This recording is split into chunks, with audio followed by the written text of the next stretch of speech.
तो current affairs के अंतर्गत जो आपका अगला टॉपिक है उसके अंतर्गत हमें पढ़ना है प्रधानमंत्री नरेंद्र मोदी जी की फ्रांस की आधिकारिक यात्रा। इससे जुड़े हुए जो प्रमुख तथ्य होंगे उनको मैं आप लोगों को बताऊंगा। इससे पहले मैंने अमेरिकी यात्रा के बारे में भी आपकी चर्चा की थी, और जहां भी प्रधानमंत्री जी की कोई भी ऑफिशियल यात्रा होती है मैं करंट में उस टॉपिक को जरूर लेता हूं। ठीक है, तो अभी हाल ही में मतलब 13 से 14 जुलाई 2023 को प्रधानमंत्री जी कहाँ गए थे?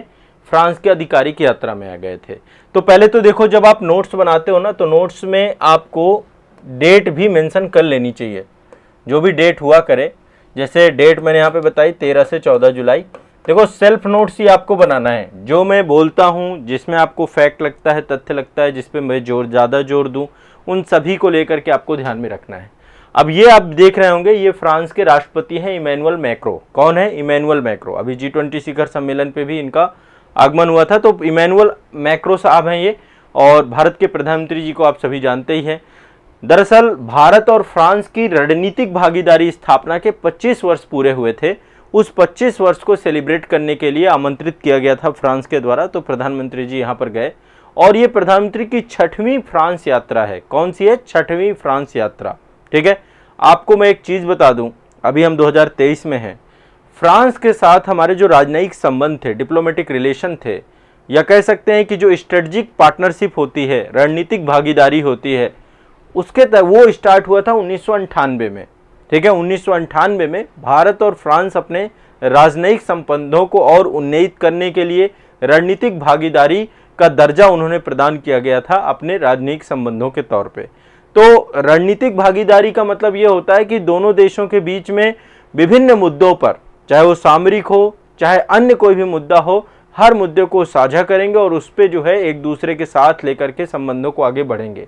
तो 1998 में दोनों देशों के बीच में जो है आपके रणनीतिक भागीदारी का प्रारंभ हुआ था, और अब 25 साल पूरे हो गए हैं 2023 में। तो इन दोनों के संबंधों के बीच की बात करें तो संबंध तो 1947 से ही प्रारंभ हो गए थे। जैसे ही देश आज़ाद हुआ था वैसे ही भारत फ्रांस संबंध बहुत बेहतर रहे। और आपको पता होगा भारत में फ्रांसीसी बस्तियां थीं। फ्रांसीसी बस्तियां जो थीं उनको जो है भारत सरकार के आग्रह पर फ्रांस के द्वारा भारत सरकार को सौंप भी दी गई थी। आप पुदुचेरी के बारे में जानते हैं, है ना, तो चंद्रनगर के बारे में जानते हैं। जितनी भी बस्तियाँ थी सारी फ्रांसीसी बस्तियाँ इन्होंने सौंप दी थी 1954 में आज़ादी के बाद। तो 1947 से ही हमारे डिप्लोमेटिक रिलेशन स्टार्ट हो गए थे, और 1998 में इनको स्ट्रेटजिक पार्टनरशिप या रणनीतिक भागीदारी का दर्जा दे दिया गया था। अभी जो है 13 जुलाई 2023 को भारतीय प्रधानमंत्री फ्रांस की राजधानी फ्रांस के प्रधानमंत्री के मध्य द्विपक्षीय बैठकें आयोजित हुई। अब इस बैठक में देखिए, फ्रांस के प्रधानमंत्री अलग है, राष्ट्रपति अलग है। राष्ट्रपति जो वहां पे है वो है इमैनुअल मैक्रो, जो आप ये देख रहे हैं। वहां के जो प्रधानमंत्री है उनका नाम है एलिजाबेथ बोर्न। क्या नाम है? फ्रांस के प्रधानमंत्री का नाम है एलिजाबेथ बोर्न। ठीक है, इसके अलावा प्रधानमंत्री जी ने फ्रांस के प्रधानमंत्री से भी मुलाकात की। फ्रांस की सीनेट है वहां पर, उसके अध्यक्ष हैं जेरार्ड लार्सर से भी मुलाकात की। और साथ ही फ्रांस की प्रसिद्ध योग शिक्षिका हैं चार्लोट चोपिन, वहां की प्रसिद्ध जो है योग शिक्षिका हैं, तो उनसे भी प्रधानमंत्री जी ने मुलाकात की। ठीक है, और एक चीज और आपको बता दूं, आप देख रहे होंगे प्रधानमंत्री जी के जो है यहाँ पर एक रेड कलर का पट्टा आप लोग देख रहे होंगे कि रेड कलर का पट्टा जो है प्रधानमंत्री जी ने पहन रखा है। यहाँ पर देखिए एक रेड कलर का पट्टा जो प्रधानमंत्री जी ने पहन रखा है। दरअसल इस पूरी यात्रा में प्रधानमंत्री जी को जो फ्रांस का सर्वोच्च सम्मान होता है, हाँ, फ्रांस का जो सर्वोच्च सम्मान होता है एलिसी पैलेस उसे बोलते हैं। जैसे हमारे यहां भारत रत्न है ना, वहां पे है एलिसी पैलेस। क्या नाम है? फ्रांस का सर्वोच्च सम्मान है एलिसी पैलेस। तो एलिसी पैलेस के तहत उनको जो है क्या किया गया, जो है सर्वोच्च सम्मान से सम्मानित किया गया। ठीक है, ये ध्यान रखिएगा। और इसके तहत जो है ये सम्मान जो है, माफ करिएगा, फ्रांस में जो एक जगह है आपकी एलिसी पैलेस, आपका एक जगह है, वहां पर जो फ्रांस का सर्वोच्च सम्मान है grand cross of the legion, लिख देता हूं मैं आपको, ग्रैंड, एलिसी पैलेस स्थान का नाम है जहां पर इनको सम्मानित किया गया था। ठीक है, grand cross of the legion,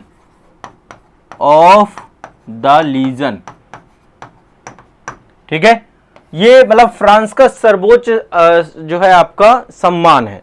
Élysée palace में इनको grand cross of the legion of the France से इनको सम्मानित किया गया। ठीक है, ये एक ऑनर है आपका, फिर से मैं बता रहा हूं, grand cross of the legion of honour,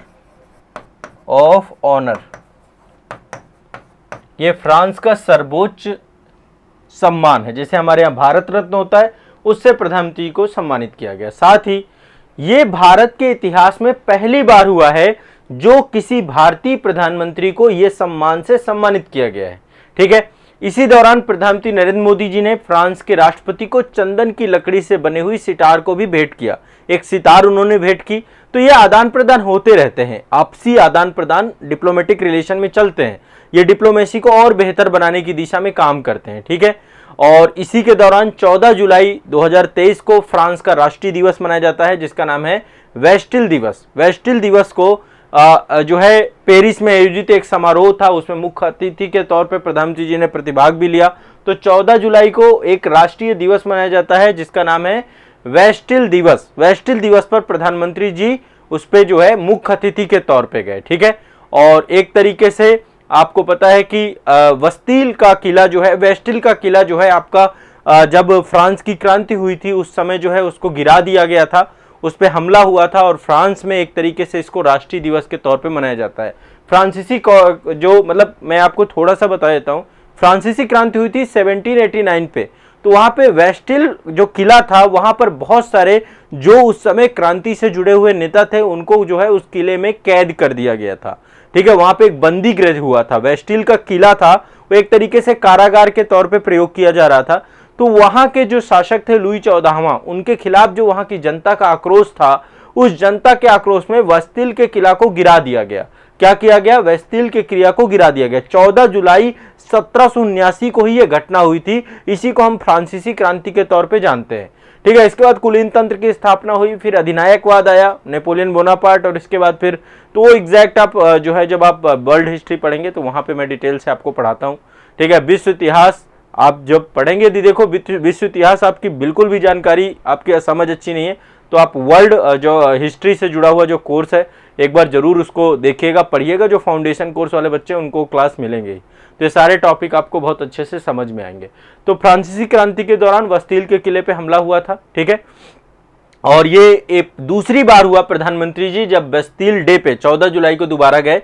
total 6 बार गए हैं और 2 बार जो है प्रधानमंत्री जी इससे पहले जो है, इससे पहले आपको पता है 2009 में तत्कालीन प्रधानमंत्री मनमोहन सिंह गए थे, और जो प्रधानमंत्री नरेंद्र मोदी ये दूसरी बार गए हैं। ठीक है, ये भी आपको ध्यान रखना है।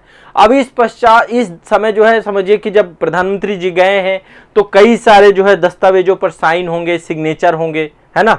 अब आप लोगों को लिखने में दिक्कत आ रही होगी, आप लोगों को लग रहा होगा कि सर बहुत तेज बोल देते हैं, कैसे लिखें, तो उसके लिए क्या परेशान नहीं होना है। जो मैं आपको बता रहा हूं, जैसे मैंने बस्तील डे की बात की 14 जुलाई, बस इतना लिख लो, खत्म बात, इतना पर्याप्त है आपका।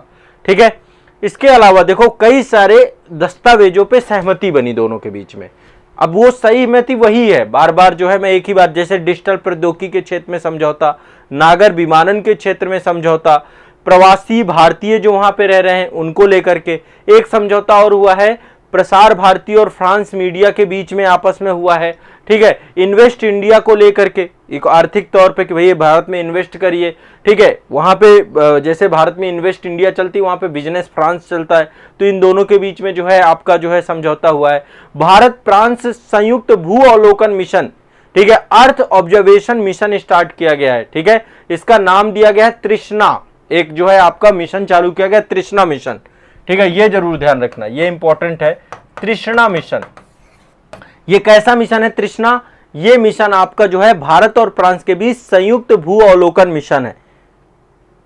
हाँ ठीक है, आप सभी लोग जानते हैं बस्तील के किले को ढाया गया था, उसी का जो है वहां पे समानता, बंधुता, स्वतंत्रता के विचारों के तहत पूरी क्रांति को लेकर के हम चलते हैं। तो कई सारे मैटर हैं। और एक चीज और ध्यान रखिएगा, जो है फ्रांस में एक जगह है मार्सियली, मार्सियली में फ्रांस जो है भारत का नया महावाणिज्यिक दूतावास खोलने की घोषणा हुई है वहाँ पर, कि भारत एक नया दूतावास वहाँ फ्रांस में खोलेगा जो कि वाणिज्यिक दूतावास होगा। ठीक है, नाम है मार्सियली। और फ्रांस द्वारा भी भारत में हैदराबाद में ब्यूरो डी फ्रांस खोलने की बात की गई है। पासपोर्ट वीजा पे जो है मतलब कि छूट देने की बात की गई है। ठीक है, इसके अलावा यूपीआई की बात हुई है कि भैया भारत का जो यूपीआई है वो फ्रांस भी प्रयोग कर सकता है, तो यूपीआई को लेकर के आपस में दोनों के बीच में समझौता हुआ है, ये भी ध्यान रखिएगा। ठीक है, और जो है फ्रांस और यूरोप के कई देशों में अब यूपीआई का प्रयोग किया जाएगा, तो यूपीआई को लेकर के डिस्कशंस हुए हैं। तो ये आपकी भारत और फ्रांस के तौर पे जो है कुछ महत्वपूर्ण तथ्य थे जो मैंने आपको बताए। तृष्णा के बारे में एक बार फिर से आपको बता देता हूं। भारत फ्रांस संयुक्त भू अवलोकन मिशन स्टार्ट किया गया जिसका नाम है तृष्णा। ठीक है, इसके कार्यान्वयन की व्यवस्था की गई है। अर्थ ऑब्जर्वेशन मिशन है आपका। ठीक है, तो ये आपको ध्यान रखना है। इसमें कई सारी सैटेलाइट्स आपकी भेजी जाएंगी जो हाई रेजोल्यूशन सैटेलाइट्स होंगी, और इनको लेकर के जो इसरो हमारी संस्था वहां पे है CNES। ठीक है, फ्रांस की संस्था का नाम है CNES, यहाँ पे इसरो है, वहां पे CNES है। इनके दोनों के बीच में संयुक्त घोषणाएं हुई हैं। ठीक है, तो ये आपको ध्यान रखना है। ठीक है, चलो आगे चलते हैं। हाँ, अगला जो है आपका जो टॉपिक है वो है आयुष वीजा को लेकर के। आयुष वीजा, अब आपको लगेगा आयुष वीजा क्या है सर। ठीक है, एक नए प्रकार की वीजा श्रेणी बनाई जा रही है। वीजा तो आप जानते हैं जब हम एक देश से दूसरे देश में माइग्रेट करते हैं, जाते हैं, तो एक विदेशी नागरिक जितने भी हैं, ठीक है, आयुष प्रणाली के लिए या भारतीय चिकित्सा प्रणाली के तहत यदि भारत में आते हैं, आपको पता है कि भारत में चिकित्सा पर्यटन भी एक बहुत बड़ी चीज है। ठीक है, तो जैसा कि हम अपने देश में अब चाहते हैं कि ज्यादा से ज्यादा लोग आए यहाँ पर, तो स्वास्थ्य को लेकर के बहुत सारे लोग भारत में आते हैं क्योंकि स्वास्थ्य सस्ता भी है ना। तो भारत सरकार एक नए प्रकार का वीजा स्टार्ट कर रही है, इसका नाम होगा आयुष वीजा। इसकी शुरुआत कर रही है। ठीक है, कि यहाँ पे आकर के लोग अपना स्वास्थ्य चिकित्सीय देखभाल करवा सकें, योग सीख सकें, अपने जो है हेल्थ को लेकर के बेहतर कर सकें, भारत में इलाज कर सकें। तो कोई भी विदेशी यदि भारत में आता है, चिकित्सा को ध्यान में रख करके आता है, तो उसे एक विशेष प्रकार का वीजा दिया जाएगा जिसका नाम है आयुष वीजा। ठीक है, बताइए कोई दिक्कत हो। ये 2 अगस्त 2023 को इसकी घोषणा की गई, और ये कौन देगा? गृह मंत्रालय भारत सरकार के द्वारा ये विदेशी नागरिकों को आयुष प्रणालियों और भारतीय चिकित्सा प्रणाली के तहत चिकित्सा को सुगम बनाने के दृष्टिकोण से ये आपका जो है स्टार्ट किया गया। बताइए कोई दिक्कत हो तो। ठीक है, medical visa on the visa manual, एक तरीके से नया प्रारंभ किया गया मेडिकल वीजा के तहत, आप इसको समझ सकते हैं। क्लियर है, स्पष्ट है सभी को, कोई समस्या नहीं है यहाँ पे। ठीक है, तो ये आयुष वीजा का कॉन्सेप्ट लेकर के आया गया है, सभी को इसको ध्यान रखना है। आयुष वीजा, ठीक है, आयुष वीजा का कॉन्सेप्ट आया है। ठीक, क्लियर है सभी को। आयुष वीजा अब एक नए तरीके का वीजा लेकर के आया गया है, तो अब ये विदेशियों के लिए रहेगा। अब एक खबर आपकी उत्तर प्रदेश से है। उत्तर प्रदेश में एक नए प्रकार की नीति आई है 2023 में, जल आधारित पर्यटन, यदि जल आधारित कोई भी टूरिज्म होता है, और साहसिक क्रीड़ा लाइक जैसे एडवेंचर गेम होते हैं, उसको लेकर एक पॉलिसी लेकर के आई गई है। फिर से मैं आपको लिखवा रहा हूं, उत्तर प्रदेश की जल आधारित पर्यटन एवं साहसिक क्रीड़ा नीति आई है। उत्तर प्रदेश की जो कैबिनेट है, मंत्रिमंडल है, उसके द्वारा इसको अनुमोदन किया गया है। ठीक है, 1 अगस्त 2023 को अनुमोदित की गई है, और इसके तहत, इस नीति के तहत होगा क्या? राज्य में अंतर्देशीय समस्त जितने भी भू आधारित, वायु आधारित, जलमार्ग आधारित, बांध आधारित जितने भी झीलें हैं, जितनी भी नदियां हैं, जितने भी तालाब हैं, इन सभी जल निकायों के अंतर्गत जो भी एडवेंचर होते हैं, उन सभी एडवेंचरों को लेकर ये पॉलिसी जो है उत्तर प्रदेश राज्य पर्यटन विकास निगम के द्वारा इसको कार्यान्वित किया जाएगा। और ये नीति आपकी लेकर के आई है, 10 वर्षों के लिए पॉलिसी लेकर के आई गई है। और इसके तहत यदि कोई भी व्यक्ति जल आधारित पर्यटन पे काम करता है, एडवेंचर को लेकर काम करता है, तो उनके संचालकों को जिलाधिकारी द्वारा लाइसेंस प्राप्त करना होगा। मैं एग्जाम्पल के तौर पर बताता हूं, जब कभी आप पहाड़ों में जाते हैं तो पैराग्लाइडिंग करते हैं, ठीक है, या नदियों में आप देखते हैं बहुत जगहों पे वो राफ्टिंग कराते हैं, आपको रिवर राफ्टिंग होती है ना। तो इस तरीके की कोई भी गतिविधियों में बहुत सारे लोगों की जान माल की मृत्यु भी हो जाती है। बहुत लोग जो है क्योंकि कई क्या होता है ना, बहुत सारे अनप्रोफेशनल लोग भी जो है इस काम पे आ जाते हैं। तो अब सरकार के द्वारा प्रॉपर इस पे एक पॉलिसी लाई गई है। ठीक है, फिर से एक बार बता रहा हूं क्या क्या होगा इसमें। राज्य के क्षेत्र में, जो उत्तर प्रदेश राज्य उसके क्षेत्र में कोई भी वायु आधारित, भू आधारित, जलमार्ग आधारित, बांध आधारित, झीलों पे, नदियों में, तालाबों में, राज्य के अधिकार क्षेत्र के अंतर्गत कोई भी किसी भी प्रकार की साहसिक गतिविधि की जाती है, कोई भी एडवेंचर किया जाता है उस एडवेंचर के लिए आपको लाइसेंस लेना पड़ेगा और ये लाइसेंस आपको जिलाधिकारी महोदय के द्वारा दिया जाएगा कार्यान्वयन एजेंसी के तौर पे। तो कैबिनेट के द्वारा उत्तर प्रदेश में जो है क्या किया गया है, आपका एक डिसीजन ये लिया गया है। क्लियर है सभी को, कोई दिक्कत नहीं है, ठीक है। एडवेंचर गेमिंग को लेकर के पूरा का पूरा आपका बनाया गया है, ठीक। साहसिक क्रीड़ा जितनी भी होगी तो ये आपको ध्यान रखना है। नीति अभी ये कैबिनेट के द्वारा है, अभी ये सदन में पारित किया जाएगा और सदन में जब पारित होगा तो इसको प्रॉपर जो है, क्योंकि देखो जो उत्तर प्रदेश का बुंदेलखंड क्षेत्र है वहां पर बहुत सारी जल आधारित पर्यटन, साहसिक क्रीड़ा और जल क्रीड़ा की काफ़ी संभावनाएं हैं। तो उस दिशा में अब काम भी हो पाएगा क्योंकि लाइसेंस मिलेगा तो लोग जो है काम कर पाएंगे और लोगों के जान माल को भी सुरक्षित रखा जाएगा। ठीक है, आगे चलते हैं। एक डिसीजन और है आपका, ये उत्तर प्रदेश की कैबिनेट के द्वारा एक डिसीजन और लिया गया है। उत्तर प्रदेश की कैबिनेट के द्वारा एक नया जो है एक विधेयक लाया गया है और उस विधेयक को मतलब विधेयक का प्रारूप को कैबिनेट की मुहर मिल गई। एक चीज ध्यान रखिएगा, विधेयक के बारे में आप सभी जानते हैं, कच्चा मसौदा होता है, कोई भी चीज लानी है उसके लिए एक ड्राफ्टिंग की जाती है और वो कच्चा मसौदा लाया जाता है। तो 1 अगस्त 2023 को कैबिनेट के द्वारा अप्रूव किया गया एक विधेयक। अब उत्तर प्रदेश में एक नया आयोग गठित किया जा रहा है, उत्तर प्रदेश शिक्षा सेवा चयन आयोग। कौन सा आयोग बनाया जा रहा है? उत्तर प्रदेश शिक्षा सेवा चयन आयोग। जैसे लोक सेवा आयोग है ना, वैसे ही एक कमीशन के गठन की बात कर रहे हैं कि उत्तर प्रदेश में क्या हो, एक नया आयोग बने जिसका नाम हो उत्तर प्रदेश शिक्षा सेवा चयन आयोग का गठन का प्रावधान किया गया है।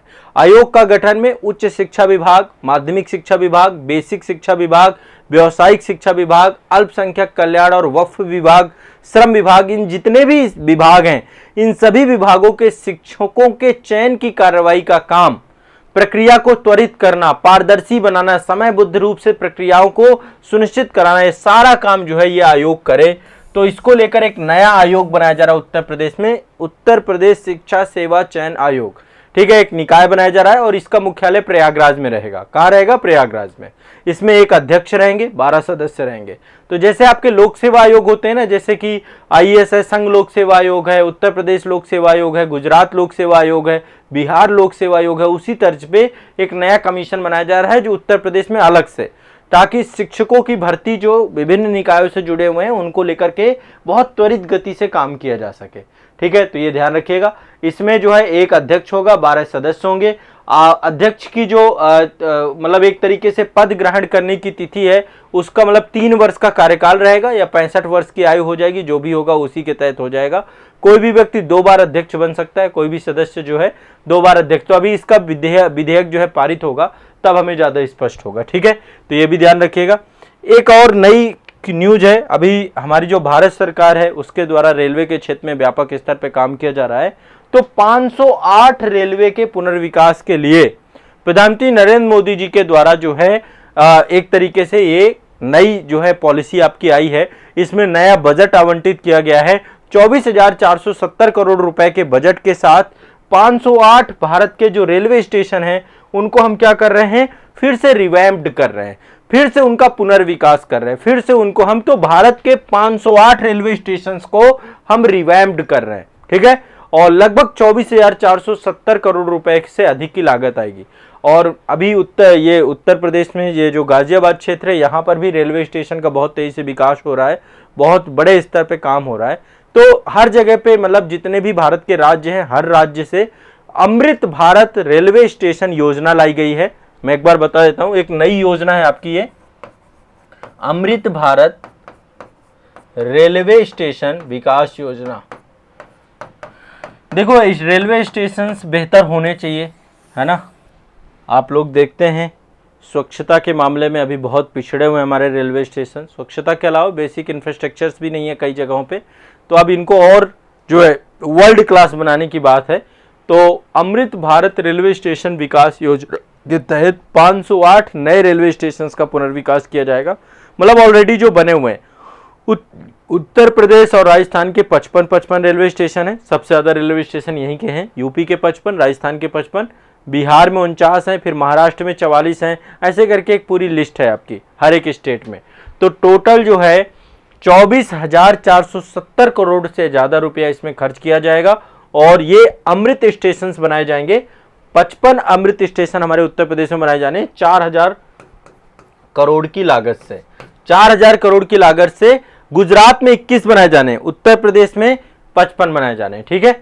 और मध्य प्रदेश में 34 हैं आपके, असम में 32 हैं, उड़ीसा में 25 हैं, पंजाब में 22 हैं, ठीक है, गुजरात में 21 हैं, तेलंगाना में 21 हैं, झारखंड में 20 है, आंध्र प्रदेश में 18, तमिलनाडु में 18, हरियाणा में 15, कर्नाटक में 13, उत्तर प्रदेश में 55, राजस्थान में 55, बिहार में 49, महाराष्ट्र में 44। तो ये रफली कुछ डेटा है आपका। तो टोटल 508 रेलवे स्टेशन है जिनको हम रिवाइम्ड करेंगे। तो एक तो 508 रेलवे स्टेशन को हम बना रहे हैं, ठीक है। इसके बाद मैंने बताया कि उत्तर प्रदेश में एक नया शिक्षा सेवा चयन आयोग आ रहा है आपका, ठीक है। और एक जो है मैंने आपको बताया कि उत्तर प्रदेश में जो जल को लेकर के साहसिक क्रीड़ाएं हैं, एडवेंचर्स गेमिंग है, उन सब के लिए एक नई पॉलिसी आपकी आ गई है। इसके बाद जो है ये आपका आयुष वीजा, मैंने बताया कि मेडिकल वीजा के तौर पे जो है आयुष वीजा का कॉन्सेप्ट लेकर के आया गया है। और भारत के प्रधानमंत्री की फ्रांस में आधिकारिक यात्रा को लेकर के भी हमारी चर्चा हुई है, ठीक है। बिहार में स्टेशन की संख्या टोटल 49 है, 49 है, ठीक है। 49 स्टेशन बिहार के बनेंगे, ठीक है। तो ये आपका अमृत रेलवे स्टेशन योजना जो है लेकर के आएगी, ठीक है। तो ये आपका करंट अफेयर्स, इनको याद करिए, इनको रिवाइज करिए, रेगुलर रिवाइज करिए, ठीक है। एक चीज ध्यान रखिएगा, करंट अफेयर्स को लेकर जितना मैं करा रहा हूं इससे प्रभावी कुछ नहीं हो सकता है। यदि आपको मैं मोस्ट सिलेक्टेड करंट अफेयर्स है, मोस्ट सिलेक्टेड है, एग्जाम में पूछे जाने वाले करंट अफेयर्स हैं, बिल्कुल भी इसमें आंख बंद करके भरोसा करना है आपको। एक क्वेश्चन भी आपका गलत नहीं होगा यदि आपने शुरू से अब तक पूरा करंट अफेयर्स करा किया है तो इसलिए भरोसा करिए और करंट अफेयर्स में बेहतर करेंगे आप, ठीक है। सभी ध्यान रखिएगा।